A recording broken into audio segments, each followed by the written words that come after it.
क्योंकि हम उनको कुछ कहने का अवसर नहीं देते, हम अपनी अपनी सुनाते रहते हैं।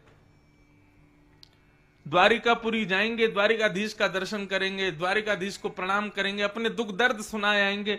कभी द्वारिकाधीश से पूछा आप कैसे हो, आप ठीक हो? मेरा स्वभाव है, मैं नाथ द्वारा दर्शन करने जाता हूं। श्रीनाथ जी 500 वर्ष पहले नाथ द्वारा गए, उससे पहले गोवर्धन में रहते थे।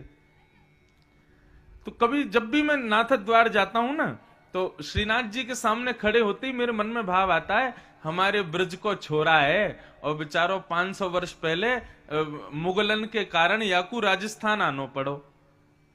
तो मैं जब भी श्रीनाथ जी के सामने जाता हूं तो मैं अपना कुछ नहीं कह के मैं केवल हाथ जोड़ के ये पूछता हूं, आप ठीक हो? ये सब राजस्थान के लोग आपका ध्यान रखते हैं, बढ़िया प्रेम से पा रहे हो कि नहीं पा रहे, भूख तो नहीं लगती ज्यादा?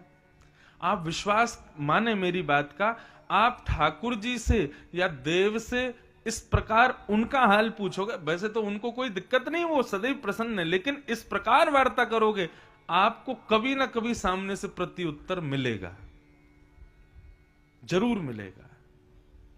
मुझे तो हर बार मिलता है।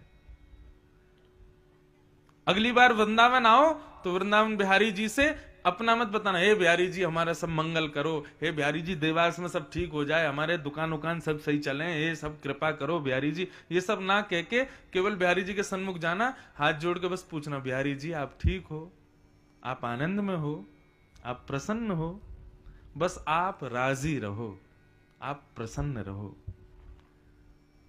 इससे बड़ा कोई भाव हो ही नहीं सकता संसार का। सामान्य हम मानवों की भी इच्छा होती है कि कल को कोई व्यक्ति हमारे पास आवे, अपने दुख दर्द ना बता के हमसे पूछे हम कैसे हैं। और एक केवल भाव की पूर्णता के लिए वास्तविकता में पूछे कोई कैसे हैं। कोई वास्तविकता में पूछ लेता है ना हम कैसे हैं, अपनी सारी थकान ऐसे लगता है कि जैसे मानो नष्ट हो गई, वो सब बिल्कुल ठीक हो गया हो। कोई बस पूछ ले हम कैसे हैं।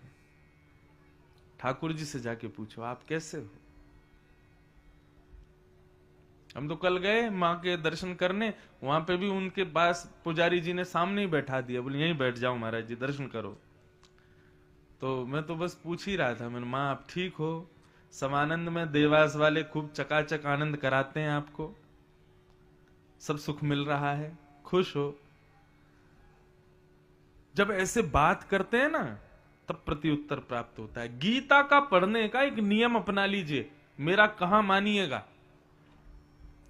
गीता को कभी भी सीक्वेंस से तो पढ़ना मत कि पहले श्लोक से शुरू कर रहे हैं और फिर पढ़ते पढ़ते पढ़ते कहां तक पढ़ना। अगली बार एक नया तरीका अपनाना। क्या समझना, ये गीता कौन है? साक्षात कृष्ण है, और मैं कौन हूं? साक्षात अर्जुन हूं। गीता को कहीं से भी खोलिएगा, अपनी जीवन की सारी दुविधाएं, अपनी जीवन की सारी समस्याओं को हृदय में धारण करके गीता को कहीं से भी खोल करके पढ़ना शुरू कीजिएगा। और जहां कहीं भी भगवान कहते हैं कौनते, कौनते माने अर्जुन को संबोधन करते हैं या किसी भी नाम से भगवान